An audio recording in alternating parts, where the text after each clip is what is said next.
ትዝልሻል? በነገራችን ላይ አንቺ ተኝተሽ እኔ ቁጭ ብዬ ሳይሽ ነበር።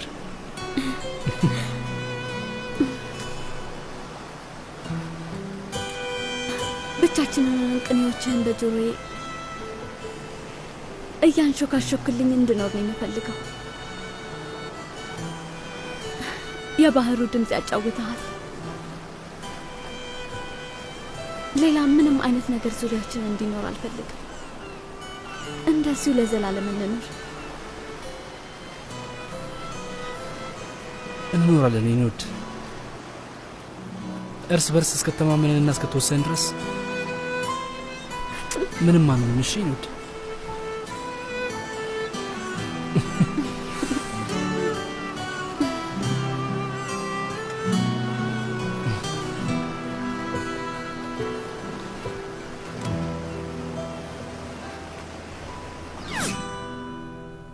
ነሲብ አይ እንደዛ አትሁኝ፣ እንደዚህ አትሁኝ የኔ ውድ። እርግጠኛ ነኝ እናትና አባቱ አሁን መምጣታቸው አይቀርም። ግን ይሄን የመሰለ ልጅ ለምን ጥለው ትሄዱ? ወይ ምንም አልገባኝም ውዴ። እማዬ እውነቷን ነው። ይሄንን ሕፃን መላመድ የለብንም። ወይ ነሲብዬ አንተን እኮ ነው የሚመስለው። ኧረ ተይ እንጂ እስቲ ሊየው። አይ አይ አይ እንደውም ራስሽን ነው የሚመስለው።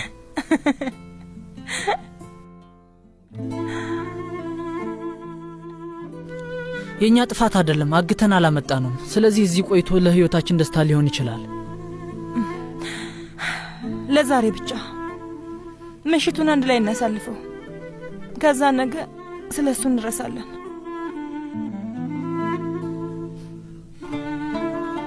ግን በጣም ነው እኮ የሚያምረው። አዎ ልክ ነሽ። በጣም የሚያምር ህፃን ልጅ ነው።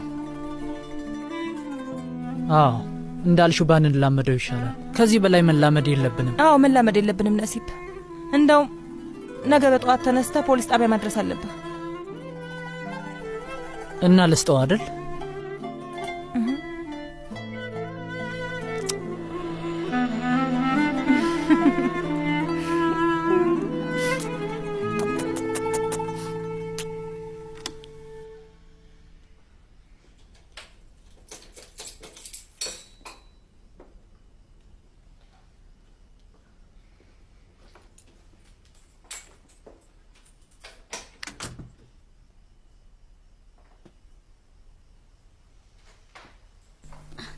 አባዬ ተነስተህ ነው እንዴ?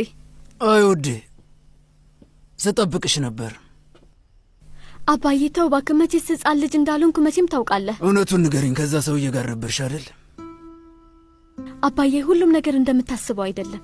የሲናን ጋብቻ የውሸት ነው። ውዴ ይሄ ልጅ አስመተተብሽ እንዴ? እባክሽ ንቅ። የታወረ ፍቅር ውስጥ ነው ያለሽው። ምን ሆነሻል? የእውነት ምንድን ነው? ግራ ገባኝ እኮ። አባዬ አንተን ሊያናገር የፈለገውን ሰውዬ አይተኸዋል አይደለ? እሱ የሩዝ ጋር አያት ነው። በጣም ታሞ ለመኖር ብዙ ጊዜ አልቀረውም። ሩዝ ጋርና ሲናን እሱን ላለመጉዳት ብለው ነው ይሄን ጨዋታ የጀመሩት። በቃ አለቀ። ወይ አምላኬ፣ ወይ ፈጣሪ፣ ለምንድን ነው ይህንን ያህል የምትጎዳን? አንድ ልጅ ብቻ ነው ያለችኝ። ተመልከት ምን አይነት ማት ውስጥ እንዳለች።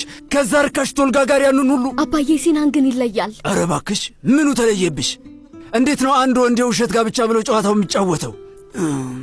እሺ ውዴ፣ እሺ፣ በጣም ጥሩ። እሺ እሺ እሺ እሺ ይኸውልሽ፣ እሺ ሁሉም ሰላም ነው፣ ጥሩ ጎን አለው፣ ሐቀኛ ነው ይባል፣ ግን ምን ሊያደርግ እንደሚችል የሚታወቅ አይደለም። ስለዚህ ጥሩ ባል ሊሆንሽ አይችልም። እንዴት ነው ቆይ አንድ ወንድ ልጅ የሌላ ባል ሆኖ የውሸት የሚጫወተው? እርግጠኛ ነኝ ይህንን ታሪክ ታውቂዋለሽ። ኮሌጅ በነበራችሁበት ጊዜ ነው የሚያውቅሽ። ይሄ ልጅ ለሴት ብሎ ትምህርቱን አቋርጦ ወጣ። እንዴት ነው የሰው ልጅ እንደዛ ሊያደርግ የሚችለው? አንድ ኃላፊነት የሚሰማው ሰው በአንዲት ሴት ልጅ ምክንያት እንዴት ከሕክምና ትምህርቱ አቋርጦ ሊወጣ ይችላል? አየሽ፣ አንቺ ራሱ እየሳቅሽ ነው። ደግሞ በቅርቡ በሌላ ልቡ ይጠፋና ጥሎሽ ይሄዳል። እንደዚህ ነው በቃ። አባዬ ያቺ ልጅ እኔ ነበርኩኝ። እሱን ነው የምልሽ። ያቺ ልጅ አንቺ ነበርሽና እሱ ደግሞ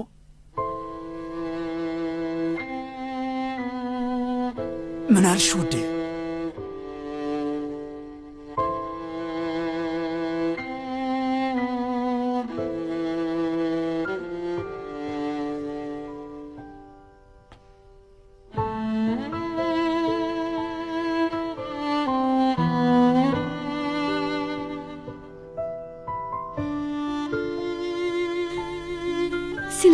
ጥሎኝ አይሄድም አባዬ።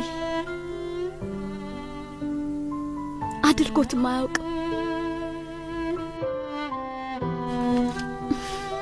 የኮሌጅ ትምህርቱን ጥሎ ቤቱን፣ ቤተሰቡን እና ሀገሩን ጥሎ ሄዷል። በእኔ ምክንያት ብቻ ራሱን ለማጥፋት ሁሉ ሙከራ አድርጓል። ግን በሕይወት ጥሎኝ ሄዶ አያውቅም።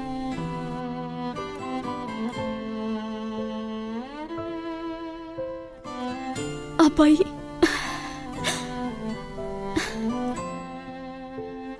ለእኔ እንደተጨነቅ አውቃለሁ። ከማንም በላይ ትጨነቅልኛለህ። የሰርጌ ቀን የተሰማኝን ስሜት ጋሜ እንዲሰማኝ እንደማትፈልግ አውቃለሁ። ደሞም ትክክል ነህ። ግን በአሁኑ እንደዛ አይፈጠርም። እሺ ታያለህ፣ በጣም ደስተኛ ነው የምሆነው። እውነት ይሰማኛል።